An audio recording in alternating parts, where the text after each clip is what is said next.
안녕하세요. 뉴턴치과병원의 손현락입니다.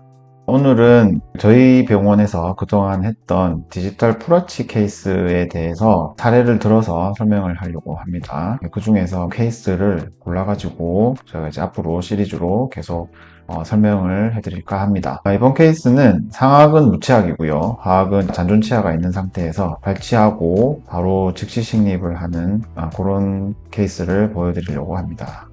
일단 이 환자분은 2022년 5월 30일 날 내원을 하셨는데요. 67세 여성분이시고 고강내 파노라마 사진은 이렇게 돼 있죠. 위에는 치아가 하나도 없는 상태고 아래쪽에 치아는 보시듯이 거의 다 빼야 되는 상태죠. 뿌리만 남아있고 다 흔들리고 저것 때문에 많이 불편하셔서 이제 내원을 하셨는데요. 틀니 끼고 있는 사진 지금 보면 아래쪽에도 보면 다 이렇게 청소도 좀 잘 안 되시고 많이 좀 부어있고 이런 상황이다, 그죠? 그래서 일단 그 치료가 되는지 뼈 상태는 어떤지 확인을 하기 위해서 내원을 했을 때 이제 CT를 찍어봤죠. 자, 보시면 이제 위쪽은 이제 치아가 하나도 없는 상태다, 그죠? 일단 위쪽부터 말씀드리면 치아가 하나도 없는, 그러니까 무치악 상태에서 임플란트로, 틀니가 아닌 임플란트로 치료를 하는 방법은 크게 두 가지가 있는데요. 일단 전체 임플란트라고 하는 거, 그 다음에 이제 디지털 풀아치 혹은 이제 풀아치 임플란트라고 하는 방법이 있는데, 일단 이제 간략하게 설명을 드리면 첫 번째 이제 전체 임플란트를 하기 위해서는 위탁 같은 경우에 저렇게 이제 부분적으로 나누어서 이렇게 분절을 해서 모처를 만들어야 되기 때문에 최소 8개에서 7개 정도는 반드시 하고 나중에 보철도 이렇게 나눠서 심어야 되죠. 그러다 보니까 이제 시간이라든가 비용이라든가 이런 것들이 이제 증가할 수밖에 없었는데 디지털 풀아치라고 하는 건 개수를 이제 최소로 한 거죠. 그럴 수 있었던 게 보철을 나누어서 이렇게 분절을 해서 따로따로 만드는 게 아니고 하나로 묶어서 이렇게 제작을 하는 건데요. 그러다 보니까 시간이라든가 비용이라든가 이런 것들이 훨씬 더 효율적으로 이용할 수 있는 거죠.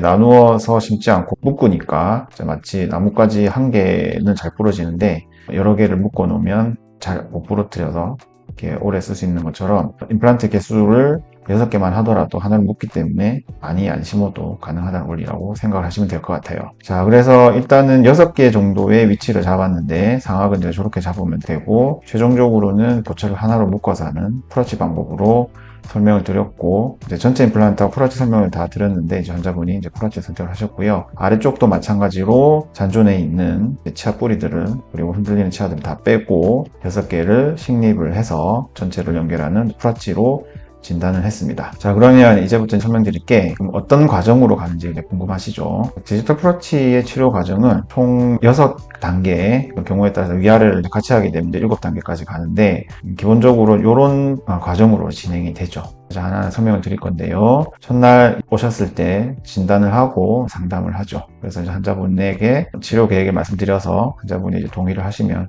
이제 그때부터 시작되는 게 아까 전에 CT는 찍어놨고 이제는 수술 준비를 위한 걸 진행을 하는데 그 다음에 이렇게 스캔 촬영이라고 하는 걸 합니다. 3차원 스캔 사진을 찍어서 고강내의 여러 정보들을 디지털로 얻는 과정이 필요하죠. 환자분은 이제 요거까지만 하고 가시면 돼요. 그러면 이제 저희가 그 다음부터 이제 수술을 하기 위한 분석을 하게 되는데 이제 각자 그 위치를 잡고요. 그 위치에 맞는 뼈의 상태라든가 밀도라든가를 이렇게 계산을 하고 분석을 합니다. 자, 보시면 상악 같은 경우에 최종 보철의 형태는 저렇게 된다고 이제 배치를 하고요. 그 위치에 가장 적합한 임플란트의 위치를 설정을 하고 각 부분에 어떤 부품들이 필요한지를 다 체크를 합니다. 자, 그리고 임플란트 들어가야 될 위치에 뼈의 폭이라던가 높이라던가 밀도라던가 이런 것들을 2단계에서 정밀하게 분석을 하죠. 그리고 그 수술이 계획한 대로 들어가기 위하도록 수술 가이드를 디자인을 해서 저렇게 3D 프린터로 출력을 해서 준비를 합니다. 자, 그리고 나면 풀어치 가장 큰 장점인 수술을 하고 임시치아를 꼈다 뺐다 하는 틀니가 아니라 고정성 임시치아를 연결을 해드리는데 이제 여기에 이제 디지털 기술이 가장 접목되어 있는 거죠. 그래서 술 전에 미리 만들어 놓은 게 술 후에 바로 들어갈 수 있도록 미리 이렇게 준비를 다 해 놓습니다. 자, 위쪽에도 준비한 것처럼 아래쪽에도 이제 마찬가지 방법으로 최종 치아의 배치와 배열을 파악을 한 다음 임플란트 위치를 설정을 하고 그 위치에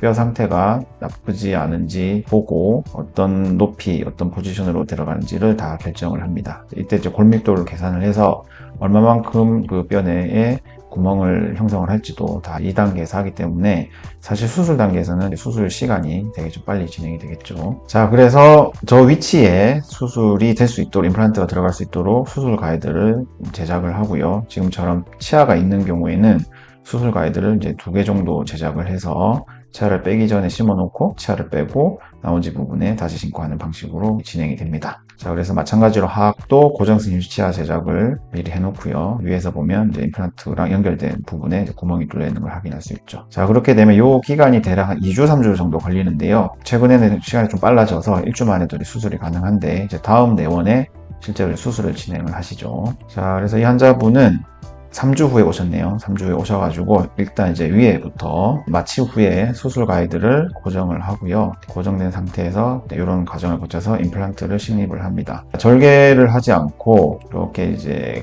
수술 가이드를 이용을 해서 하니까 수술 시간은 크게 오래 걸리지는 않아요. 이렇게 빨리 이제 끝낼 수 있고요. 그리고 이제 통증도 뭐 크게 심하지는 않은 것 같습니다. 수술이 다 끝나고 임플란트 신고 나면 지금 보는 그림과 같이 임플란트 보철과 연결될 중간 부품을 연결을 하고요. 그리고 그 위에 이제 임시 보철과 연결될 부품을 다시 체결을 하고, 그리고 미리 제작된 임시 치아를 시접을 해보고요. 미리 이제 대보고 맞는지 확인을 한 다음 이제 그 부분을 레진이라는 재료를 이용을 해서 연결을 하죠.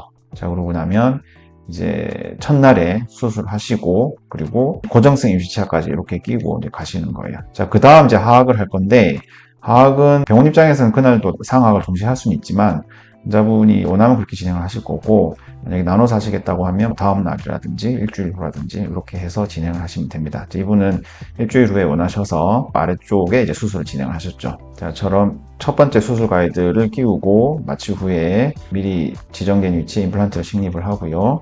그리고 이를 뺀 후에 나머지 세 부분에도 임플란트를 식립을 했죠. 이제 이런 경우에 발치 후에 바로 들어가게 되면 이런 발치와에 있던 부분들이 이렇게 사진상으로 이제 보이죠. 자, 그래서 임시 치아와 연결을 할 부품을 연결을 하고요. 그리고 이쪽에 빈 공간을 레진이라는 재료로 채워서 이제 연결을 합니다. 자, 그러고 나면 이제 수술을 하고 이제 바로 임시치아가 들어갔기 때문에 이때부터는 이제 어느 정도 식사를 하실 수 있는 거죠. 이전에 이제 꼈다 뺐다는 틀니를 쓰셨다가 수술 후 바로 이렇게 임플란트 수술을 하고 바로 임시치아를 연결을 해서 이제 어느 정도 이제 식사를 하실 수 있는 상태가 되는 거죠. 이게 이제 프라치가 가지는 가장 큰 장점이라고 설명드릴 수 있죠. 자, 그리고 연결이 된 상태 파노라마 사진을 보면 이제 보입니다. 자, 그러고 나면 이제 다음 날 첫 번째 임시치아를 확인을 하고요. 걔를 가지고 술전에 만들어 놓은 임시치아보다 더 정밀하게 수술이 이제 끝났기 때문에 술 후에 고정성 임시치아를 만들기 위한 준비를 합니다. 보통의 경우에 이제 다음날 하기도 하고요. 아니면 환자분 컨디션에 따라서 일주일이나 몇 주 후에 할 수도 있는데,